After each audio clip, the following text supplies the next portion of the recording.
নমস্কার বন্ধুরা, রান্না করব চিংড়ি মাছের মালাইকারি। কিভাবে রান্না করব পুরো ভিডিওটা তোমরা দেখতে থাকো। নমস্কার বন্ধুরা, তোমরা সবাই কেমন আছো? আশা করি ভালো আছো, আমিও ভালো আছি। আজকে রান্না করব চিংড়ি মাছের মালাইকারি। চিংড়ি মাছের নুন হলুদ লঙ্কা গুঁড়ো মাখিয়ে রেখেছি। এদিকে ফোড়নের জন্য গরম মশলা, দারচিনি এলাচি লবঙ্গ নিয়েছি, শুকনো লঙ্কা জিরে নিয়েছি। ওদিকে অল্প একটু রসুন আদা পেস্ট, একটু ধনে গুঁড়ো, একটু হলুদ আর লঙ্কা গুঁড়ো নিয়েছি। আর এদিকে নিয়েছি পেঁয়াজ, কাঁচা পেঁয়াজ, টমেটো আর কাঁচা লঙ্কা পেস্ট করব। আর এদিকে একদম নারকেল কুড়ে দুধ বার করেছি, সেই দুধেরই আজকে মালাইকারি করব। কিভাবে করব তোমরা পুরো ভিডিওটা দেখতে থাকো। তেলটা গরম হয়ে গেছে বন্ধুরা, এবার আমি চিংড়ি মাছটা দিয়ে দিলাম।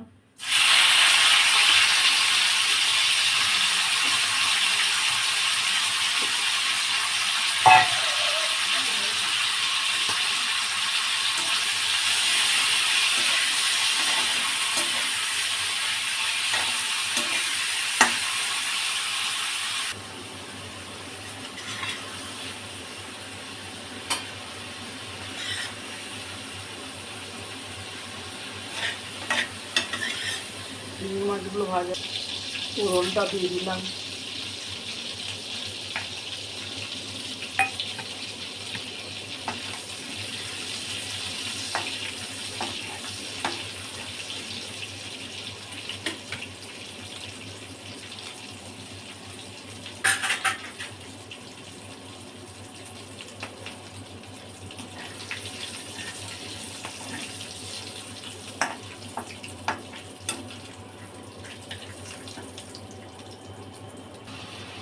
আদা রসুন পেঁয়াজ কাঁচা লঙ্কা টমেটো পেস্টটা দিয়ে দিলাম, ভালো করে কষাবো।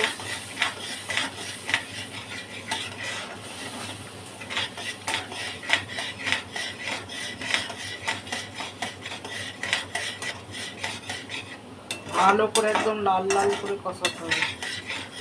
এবার আমি গুঁড়ো মশলাটা দিয়ে দিলাম, দিয়ে দিলে কালারটা আরও ভালো হবে।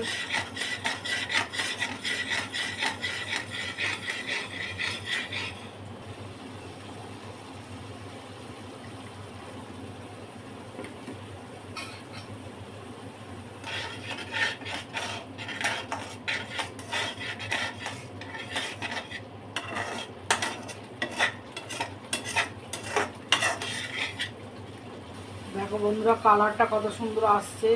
এবার আস্তে আস্তে আমি নারকেলের দুধ দিতে থাকবো, লাস্টে বেশি করে দিয়ে নামিয়ে দেবো।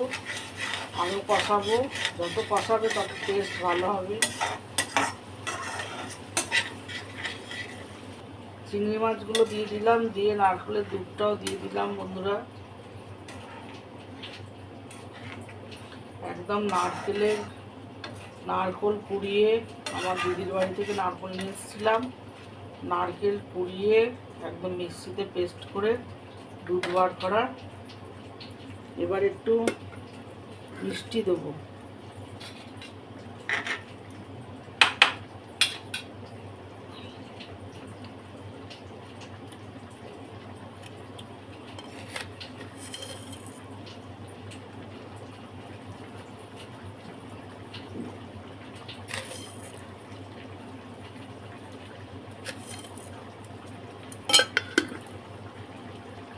এবার বন্ধুরা এই ঘিটা দিয়ে নামিয়ে দেবো।